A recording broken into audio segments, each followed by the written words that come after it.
Installing a rescue condenser motor is like installing a normal condenser motor. Once you understand the wiring, you'll have no problems putting one in. After you have the rescue motor in place, note the rotation of the fan blades. The old condenser motor should have the rotation notated on the data plate. If not, look at the angle of the fan blade. It should push air in the direction of the rotation. The rescue motor's box and data label will show how the motor rotates based on the wiring arrangement shown here. Note that black to black and white to white has the rotation at CCWLE. This means counterclockwise lead end. In other words, if you look at the motor from the end with the wires, the motor rotates counterclockwise. If you wire the motor black to white and black to white, the motor will rotate clockwise looking at it from the lead end. Make sure your rotation matches the original motor. Once the rotation is correct, wire the high voltage in. Start with the black wire or common wire. It goes to the same side of the contactor as the black wire from the compressor. For this lesson, we will call this side L1. On a heat pump, this wire goes to the defrost board on a terminal marked DF2 or something similar. Next, run the white wire to the L2 side of the contactor.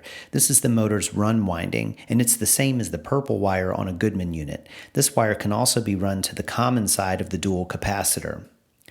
The next step can be done one of two ways. If the run capacitor has the correct capacitance for the rescue motor, run the brown wire to the fan terminal. This is the start winding, and it should always be connected to the capacitor. In this configuration, the brown and white wire is not needed. It should be cut, capped, and folded back. If a separate capacitor is needed, connect the brown wire to one side and the brown and white wire to the other. The fan terminal on the dual capacitor will not be used in this case. Many rescue motors come with a variable capacitor to provide you with varying horsepower ratings. The box will show you what horsepower corresponds to what capacitance.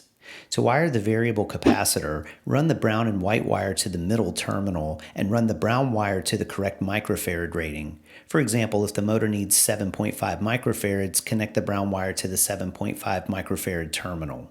If the motor needs 10 microfarads, you can put a jumper between the 7.5 microfarad and the 2.5 microfarad terminals.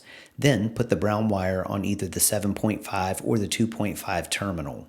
Putting the jumper between the 7.5 and 2.5 terminals puts them in parallel, which adds the capacitance ratings together. Finally, make sure the wires are pulled snug to avoid the fan blades hitting them.